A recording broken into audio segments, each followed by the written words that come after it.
কিয়ামার ৮ নম্বর আয়াত আর ৯ নম্বর আয়াতে বলা হচ্ছে যে চন্দ্র তখন হইয়া পড়িবে জ্যোতিহীন, সূর্য ও চন্দ্রকে একত্রিত করা হইবে। আমার নাম সানিয়া, আমি ইসলাম ধর্ম গ্রহণ করেছি।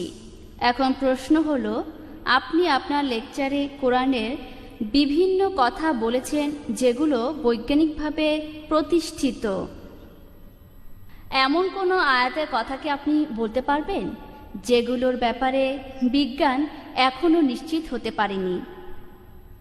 বোন, আপনি প্রশ্ন করেছেন যে আমি আমার লেকচারে বলেছি সেই বৈজ্ঞানিক কথাগুলো যেগুলো এখন প্রতিষ্ঠিত সত্য। পবিত্র কোরআনের বিভিন্ন আয়াতের কথা, আমি পবিত্র কোরআনের কিছু আয়াতের কথা বলতে পারি যেগুলো বৈজ্ঞানিকভাবে প্রমাণিত নয়।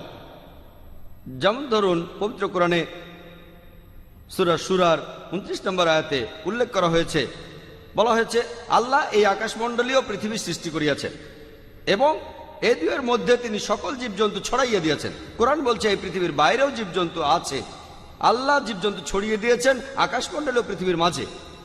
এমন বৈজ্ঞানিক প্রমাণ নেই, বিজ্ঞানে এটা প্রতিষ্ঠিত নয় যে পৃথিবীর বাইরেও জীবন আছে। কিছুদিন হলো আমরা এখন রকেট পাঠাচ্ছি, বিভিন্ন গ্রহে স্পেসশিপ পাঠাচ্ছি, স্যাটেলাইট রয়েছে ইত্যাদি। আর মাত্র কয়েক মাস আগে খবরের কাগজে এসেছে যে মঙ্গল গ্রহে কিছু জিনিস পাওয়া গেছে যাতে প্রমাণ করা যায় মঙ্গল গ্রহে জীবন থাকতে পারে। আর এই সম্ভবত গত পরশুদিনের টাইমস অফ ইন্ডিয়ার খবরটা এসেছিল যে চাঁদে বিজ্ঞানীরা পানি খুঁজে পেয়েছে। হয়তো কোনো ধূমকেতু পড়েছিল, তারপর গর্ত তৈরি হয়েছে আর সেখানে পানি জমে বরফ হয়ে গেছে। তাহলে ভবিষ্যতে গবেষণার জন্য সুবিধা হয়ে গেল। আমাদের পৃথিবী থেকে চাঁদে পানি নিয়ে যাওয়ার দরকার নেই, চাঁদের পানি পাওয়া যাবে আর সেই পানি ব্যবহার করা যাবে, আমাদের তাতে কোনো সমস্যাই হবে না। বিজ্ঞান বলছে যে এই সম্ভাবনাটাই বেশি যে এই পৃথিবীর বাইরে জীবন রয়েছে। তবে যেহেতু কোরআনে আছে আমি সেটা বিশ্বাস করি। হতে পারে 2-1 বছর পরে বিজ্ঞানীরা আবিষ্কার করলো যে পৃথিবীর বাইরে জীবন আছে, হতে পারে 50 বছর পরে। বর্তমানে বিজ্ঞানীরা তারা বিভিন্ন রকম মতবাদ দিয়েছেন যে পৃথিবী কিভাবে ধ্বংস হয়ে যাবে। কোনো কোনো বিজ্ঞানী এমন বলেছেন যে পাহাড় পর্বত সব ভেঙে পড়বে। কোনো বিজ্ঞানী বললেন পৃথিবী ধ্বংসের সময় পাহাড় পর্বত সব মসৃণ হয়ে যাবে। কেউ কেউ বললেন সমুদ্রের পানি ফুলে উঠবে। কেউ কেউ বললেন বিশ্বজগৎ ব্ল্যাক হোলের ভেতর ঢুকে যাবে। অনেক মতবাদ। পবিত্র কোরআনেও কিয়ামতের দিন সম্পর্কে বলা হয়েছে কিভাবে পৃথিবী ধ্বংস হবে। তার অনেক কথা বিজ্ঞানের থিওরির সাথে মিলে যায়। থিওরি প্রতিষ্ঠিত সত্য নয়। যেমন ধরুন, পবিত্র কোরআনের সূরা আহকাফের 3 নম্বর আয়াতে উল্লেখ করা হয়েছে আল্লাহ এই আকাশমণ্ডলী ও পৃথিবী সৃষ্টি করেছেন একটি নির্দিষ্ট সময়ের জন্য। অর্থাৎ বলা হচ্ছে সবকিছুই একদিন ধ্বংস হয়ে যাবে। আর কোরআনে একথা অনেকবার বলা হয়েছে। যেমন ধরুন, পবিত্র কোরআনের সূরা কিয়ামার 8 নম্বর আয়াত আর 9 নম্বর আয়াতে বলা হচ্ছে যে চন্দ্র তখন হইয়া পড়িবে জ্যোতিহীন, সূর্য ও চন্দ্রকে একত্রিত করা হইবে যখন বিশ্বজগৎ ধ্বংস হইবে।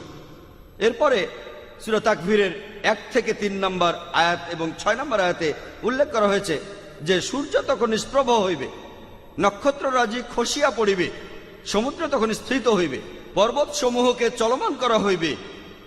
পবিত্র কোরআনে সূরা ইনফিতারের 1 নম্বর আয়াত থেকে 3 নম্বর আয়াতে বলা হচ্ছে যে আকাশ তখন বিদীর্ণ হইবে, নক্ষত্র খসিয়া পড়িবে, পর্বতমালা ভাঙ্গিয়া পড়িবে।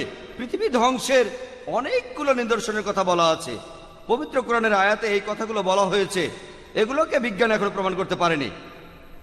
যেমন ধরুন, পবিত্র কোরআনে আরো আছে সূরা আম্বিয়ার 104 নম্বর আয়াতে উল্লেখ করা হয়েছে সেদিন আকাশমণ্ডলীকে গুটাইয়া ফেলিব, যেভাবে গুটানো হয় লিখিত দপ্তর।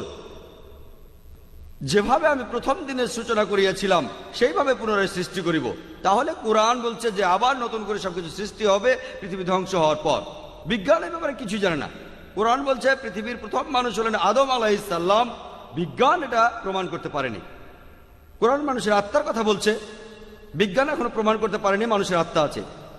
পবিত্র কোরআন এছাড়াও বলছে জিনের কথা, আত্মার কথা, ফেরেশতার কথা।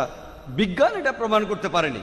কোরআনে মৃত্যুর পরে জীবনের কথা আছে, বিজ্ঞানে প্রমাণিত নয়। কোরআন বেহেশত আর দোজখের কথা বলছে, বিজ্ঞানে প্রমাণিত নয়। কিন্তু আপনারা যদি প্রশ্ন করেন, ভাই জাকির আপনি খুব সুন্দর লেকচার দিলেন, অনেক বৈজ্ঞানিক কথা বললেন, আপনি কি জিনে বিশ্বাস করেন, ফেরেশতায় বিশ্বাস করেন, আত্মায় বিশ্বাস করেন, পরকালের জীবনে বিশ্বাস করেন? এগুলো কি অযৌক্তিক নয়? আমি তখন বলবো না, এগুলো অযৌক্তিক নয়, এগুলো বিশ্বাস করার পেছনে যুক্তি রয়েছে। আমি অন্ধভাবে বিশ্বাস করছি না। পরকালের জীবনে আত্মায়, বেহেশত আর দোজখে, জিন আর প্রেতাত্মায়, এর পেছনে যুক্তি রয়েছে।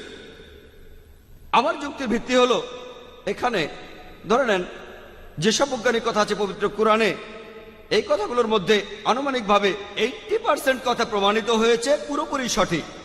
পবিত্র কোরআনে যে বৈজ্ঞানিক কথাগুলো আছে তার 80% কথা আধুনিক বিজ্ঞান দিয়ে প্রমাণ করে দেখা গেছে কথাগুলো 100% সঠিক। বাকি 20% কথা প্রমাণিত হয়নি। কোরআনের কোনো কথার 0.001% মিথ্যে বলে প্রমাণিত হয়নি। যদি একটি আয়াত মিথ্যে বলে প্রমাণিত হয় কোরআন, তাহলে আল্লাহ তাআলার বাণী নয়। তাহলে এই 20% কথার সত্যতা সম্পর্কে আমরা অনিশ্চিত, আমরা জানি না। এখানে আমার যুক্তি বলে, যদি 80% পুরোপুরি সঠিক হয়ে থাকে আর বাকি 20% এখন অনিশ্চিত হয়ে থাকে, যেগুলোর মধ্যে 0.001% মিথ্যে প্রমাণিত হয়নি, আমরা এখনো জানি না। আমার যুক্তি বলে, যখন 80% সঠিক তখন বাকি 20% ইনশাআল্লাহ সঠিক হবে। এটা অন্ধবিশ্বাস নয়, যুক্তি দিয়ে বিশ্বাস।